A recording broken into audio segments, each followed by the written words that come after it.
Hello, my name is Patty Klavon, and I'm an Environmental Protection Specialist with the EPA's Office of Transportation and Air Quality. In this session, I'm going to talk to you about emissions reductions from a wide range of mobile sources. These mobile sources include passenger cars and SUVs, diesel trucks and buses, lawn and garden equipment, construction equipment, personal watercraft, marine vessels, locomotives, airplanes, and more. This presentation is going to cover 4 topics. First, the contribution of mobile sources to air pollution problems. Second, a wide range of federal regulations that are either already in place or soon will be.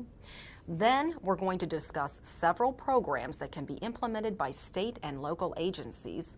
And finally, I'll provide you with information on resources where state and local agencies can go for up-to-date information on ways to reduce mobile source emissions. We've done a lot to reduce emissions of nitrogen oxides called NOx, volatile organic compounds or VOCs, particulate matter, and carbon monoxide, also called CO, from mobile sources. Although today's vehicles are about 95% cleaner than they were in 1970, unfortunately, air pollution continues to be a public health concern. Even by 2020, as turnover of the vehicle and equipment fleets to meet current stringent standards continues, mobile sources are predicted to account for up to 50% of the national emissions of NOx and substantial percentages of VOC and particulate matter emissions.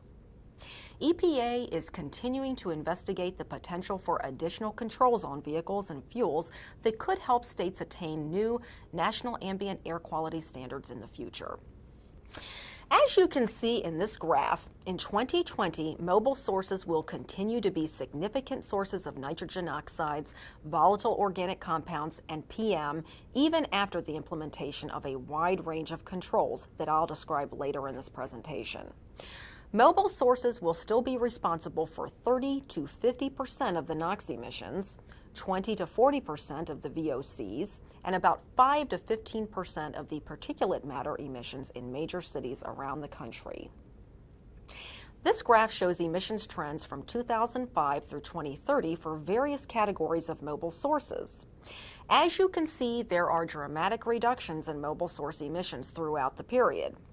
During this time period, mobile source NOx emissions will be cut in half. Now let's talk about some of the most important federal regulations that make up EPA's comprehensive strategy to provide these emissions reductions. Okay, let's talk about Tier 2 emissions standards that went into effect beginning in 2004. These standards require that new vehicles meet tighter exhaust and evaporative emissions standards. They also require that the amount of sulfur in gasoline be reduced by 90%, which allows emissions control systems to function more efficiently for a longer period of time.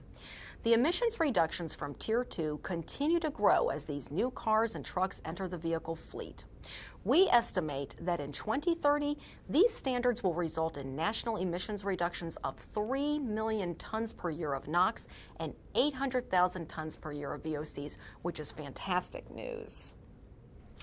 Let's move on to another important federal regulation, clean heavy-duty trucks and buses. These are sometimes referred to as the 2007 heavy-duty standards. These standards require heavy-duty trucks and buses to meet more stringent emissions standards beginning in 2007. They also require that the sulfur content of diesel fuel be reduced by up to 97% beginning in 2006 in order to allow for the most effective control technologies to be installed on these new vehicles. The emissions and fuel requirements phase in through 2010. The emissions reductions from the heavy-duty regulations continue to grow as these new trucks and buses enter the vehicle fleet. In 2004, EPA adopted regulations for emissions reductions from a wide range of non-road engines and equipment. The types of engines covered by these regulations are used in construction, agricultural, industrial, airport ground equipment as well. The regulations also provide for a 99% reduction in the sulfur content of the diesel fuel used in these engines beginning in 2009 for most applications and in 2012 for locomotive and marine uses. These regulations will result in NOx and PM emissions reductions of over 90%, which accrue as new cleaner equipment enters the fleet. On to the mobile source air toxics rule. No, you don't have to do SIPs for air toxics, but this rule can help toward the attainment of the ozone and PM 2.5 standards. This rule provides for emissions reductions in several ways. Beginning in 2011, the amount of benzene in gasoline is capped in order to reduce exposure to that hazardous chemical. Cold temperature VOC standards are phased in for new vehicles between 2010 and 2015. These standards provide both VOC and PM emissions reductions, and these cold temperature standards are required to be met at temperatures up to 75 degrees Fahrenheit. Beginning in 2009, portable fuel containers have to meet standards to reduce evaporative emissions of VOCs. We estimate that in 2030, these regulations will reduce emissions of VOCs by 1 million tons per year and emissions of PM by 19,000 tons per year. Okay, let's talk about locomotive and marine diesel standards. These regulations require that the same emissions technologies used on highway and non-road diesel engines be applied to locomotive and marine engines. As I mentioned to you earlier, these standards are part of the non-road rulemaking that require low sulfur diesel fuel to be used in locomotive and marine engines beginning in 2012. EPA estimates that the application of these technologies and fuels will result in a 90% reduction in NOx emissions and an 80% reduction in PM emissions from new engines, which is fantastic news. I think we'll all agree about that. The new emission standards begin to be phased in beginning in 2009. Because this type of equipment remains in service for many years, we also require that current in-use engines be retrofitted with emissions controls when they are remanufactured. Let's discuss small gasoline and recreational marine standards. These regulations tighten the VOC and NOx emission standards for equipment that includes lawn and garden equipment, utility vehicles, generators, personal watercraft, and outboard engines. The rule also establishes the first ever evaporative emission standards for this type of equipment. It's estimated that nationally in 2030, the rule will reduce VOC emissions by 600,000 tons per year, NOx by 130,000 tons per year, PM by 5,500 tons per year, and CO by 1.5 million tons per year.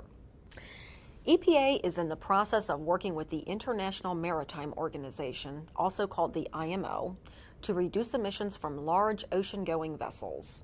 In March of 2009, EPA proposed to the IMO that an emission control area, an ECA, be established along the U.S. coastline.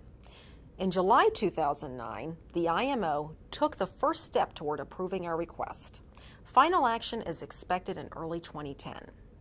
Once the emission control area is established, it will result in substantial reductions in sulfur dioxide emissions from these large vessels along our coasts and also along inland navigable waters such as the Great Lakes and the Mississippi River. Along with the requirements to reduce sulfur dioxide emissions beginning in 2011, new engines will be required to meet NOx emission standards. These standards phase in through 2016. The final standards will result in an 80% reduction in NOx emissions from new engines. EPA is developing companion regulations to implement these requirements under the Clean Air Act. These regulations were proposed in July 2009, and we expect them to be finalized in 2010.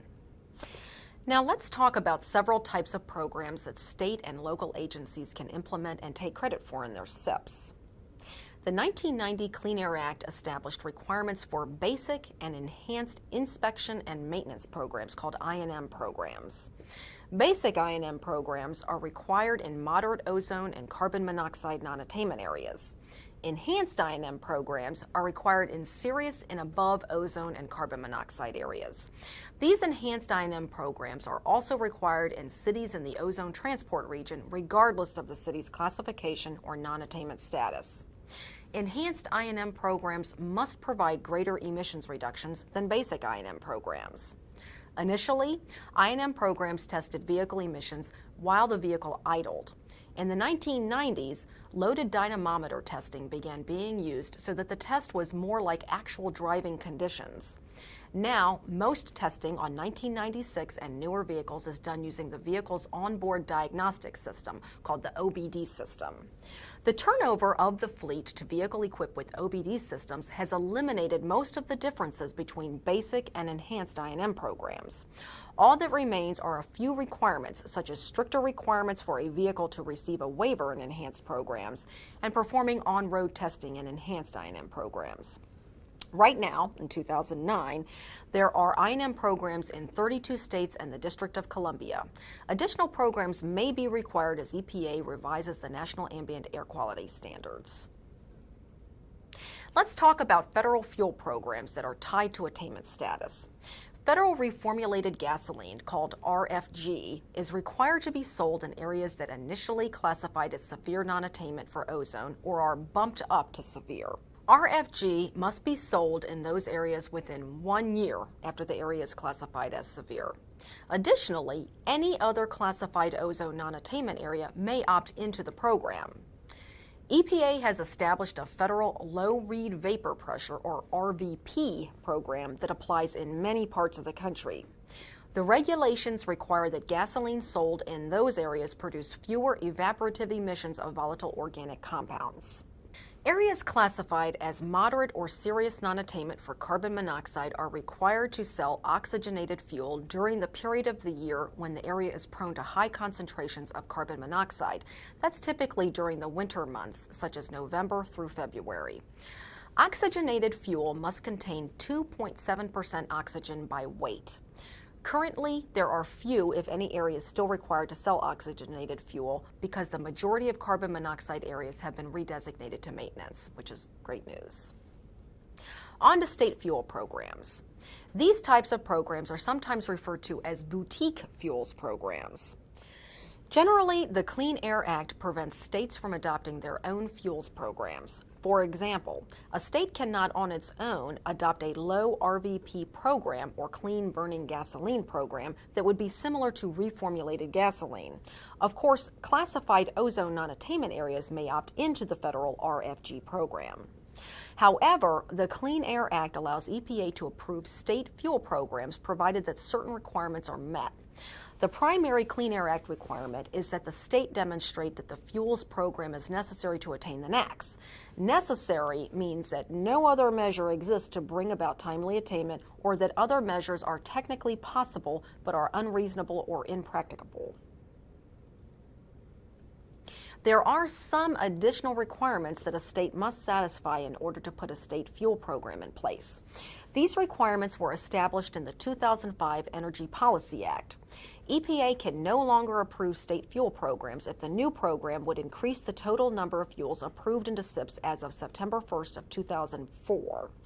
If a fuel program meets this test, then EPA and the Department of Energy would have to make a finding that the new fuel will not cause supply or distribution problems or have adverse impacts on the ability to produce fuels for the area or contiguous areas. Finally, EPA cannot approve a fuel unless it has already been approved into at least one other SIP in the applicable Petroleum Administration for Defense Districts, called PAD. Except that we can approve 7.0 read vapor pressure fuel anywhere as long as the state successfully satisfies the Clean Air Act's requirement for a necessity finding. There are about 11 million high-polluting diesel engines currently in use that predate our newest diesel engine emission standards. These engines are in trucks, buses, and many different types of equipment that have long, useful lives.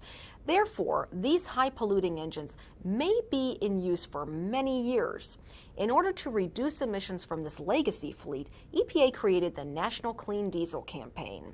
This campaign focuses on reducing emissions from critical segments of the fleet, including school buses, marine ports, construction, agriculture, and freight.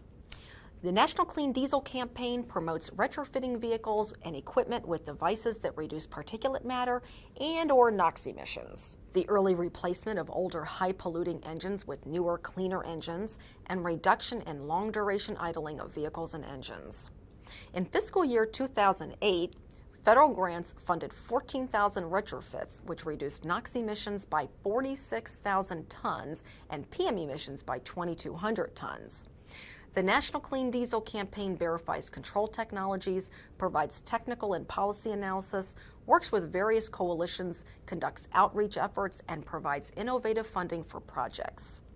EPA has issued guidance on calculating emissions reductions from retrofits and from reducing long-duration truck and locomotive idling.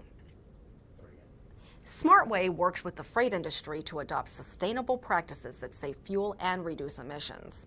Since 2004, over 1,100 partners have joined the SmartWay program. These include truck and rail operators, shippers, truck stops, ports, and others.